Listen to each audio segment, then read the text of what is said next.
ಆತ್ಮೀಯ H16 news ಅರ್ಥಾತ್ ಹೇ ಸೀತಾರಾಮ್ಗೆ ಸ್ವಾಗತ. ನಾನು ನಿಮ್ಮ MI ಅಥವಾ ಮಲ್ಲಪ್ಪ ಜೋತಾವಾರ್. ಆದ್ಮೇಲೆ ಈಗ ತಾವು ದಿನ ಸುದ್ದಿಗಳನ್ನ ಅದರ ಜೊತೆಗೆ ವಿಶೇಷತೆಗಳನ್ನ ನೋಡ್ತಾ ಹೋಗಿ ವಿಶೇಷ ಈ ಮೊದಲನೇ ಸುದ್ದಿಯನ್ನು ನೋಡಿ.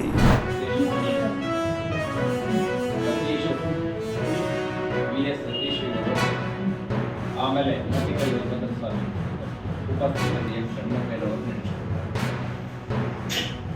ನಮಸ್ಕಾರ.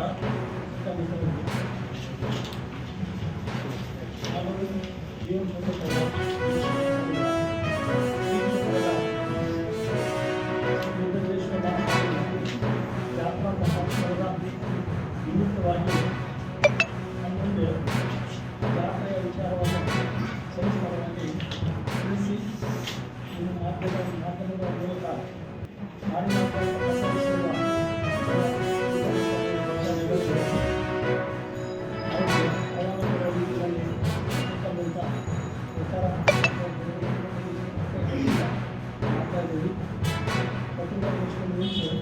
ಶ್ರೀ ವೀರಭದ್ರ ಮಹಾಸ್ವಾಮಿಯನ್ನು ಸಾನ್ನಿಧ್ಯದಲ್ಲಿ ಹೇಳಿದರೆ ದಿನಾಂಕ ಬೆಂಗಳೂರು ಮಾಡಿ ನಂದಿ ಗೋದಾವರ ನಂತರ ಕಳಸಕಟ್ಟೆ ಮತ್ತು ಹೊಸ ಬಿರುಗಾವಳಿಗಳೊಂದಿಗೆ ಶ್ರೀ ಸ್ವಾಮಿಯನ್ನು ಮೆರವಣಿಗೆಯೊಂದಿಗೆ ಮೂರು ಗ್ರಾಮಕ್ಕೆ ಕರೆಯುತ್ತರು. ಹಾಗೆಯೇ ಇವತ್ತಿನಿಂದ ರಾತ್ರಿ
ರಾಜ್ಯ ಸರ್ಕಾರ ಖರೀದಿ ಮಾಡುವಂಥ ಕೇಂದ್ರಗಳನ್ನ ಓಪನ್ ಮಾಡಿ ಯಾವ್ಯಾವ ಜಿಲ್ಲೆಯಲ್ಲಿ ಎಲ್ಲಿ ತೊಗರಿದ ಅವಶ್ಯದ, ಎಲ್ಲಿ ಮತ್ತೊಂದು ಬೆಳೆದ ಅವಶ್ಯದ, ಮತ್ತೊಂದು ಮೆಕ್ಕೆಜೋಳದ ಅವಶ್ಯದ, ಅಲ್ಲಲ್ಲಿ ಕೇಂದ್ರಗಳನ್ನ ಬೆಳೆಯುವಂಥದ್ದು ಮಾಡಬೇಕು. ಈಗ ನಮ್ಮ ಬಿಜಾಪುರ ಗುಲ್ಬರ್ಗ ತೊಗರಿದು ಮಾಡಬೇಕು, ಮೆಕ್ಕೆಜೋಳದ್ದು ಮಾಡಬೇಕು.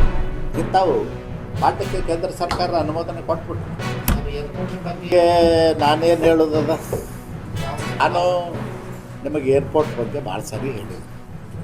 ನನಗೆ ಏರ್ಪೋರ್ಟ್ ಬಗ್ಗೆ ವಿಶೇಷವಾದಂಥ ಕಳಕಳಿ ಕಾಳಜಿ ಯಾಕಿರ್ತದೆ ನಿಮಗೆ ಗೊತ್ತದ. ನೀವು ನಮ್ಮ ಫ್ರೆಂಡೇ ಇದ್ದೀರಿ.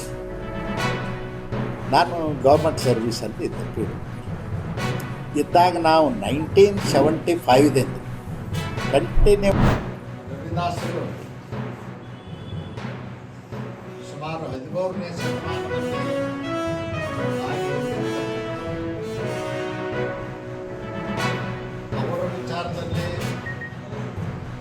ಬಸವಣ್ಣನವರ ವಿಚಾರದಲ್ಲಿ ವ್ಯತ್ಯಾಸಗಳು ಇರಲಿಲ್ಲ.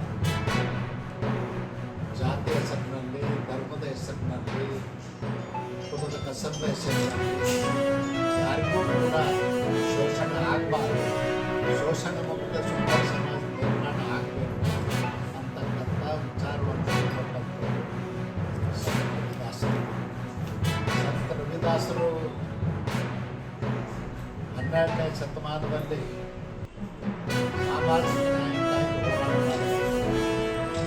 ಮತ್ತು ಕೆಳವರ್ಗ ವಿಶೇಷವಾಗಿ ಚರ್ಮಗಾರಿಕೆ ಉದ್ಯೋಗ ಮಾಡತಕ್ಕಂಥ ಸಮುದಾಯದಲ್ಲಿ ಅವ್ರಿಗೆ ಸಂತರ ಶರಣರ ವಿಚಾರಗಳನ್ನ ತಿಳಿಸ್ತಕ್ಕಂಥದ್ದು ಪರಿಚಯಿಸ್ತಕ್ಕಂಥದ್ದು ಆ ನಿಟ್ಟಿನಲ್ಲಿ ಬದುಕಿ ಬಾಳಬೇಕಂದ್ರೆ ಸಲಹೆ ಸೂಚನೆ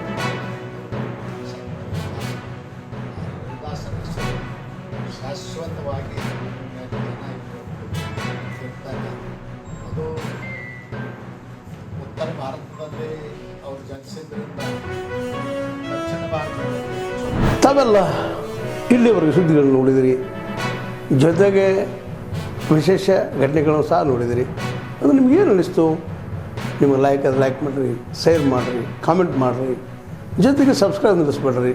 H16 ನ್ಯೂಸ್ ಅರ್ಥಾತ್ ಈ ಸಿದ್ದರಾಮಯ್ಯ ಸತ್ಯದ ಕೈಗೊಂಡು ವಂದನೆಗಳು.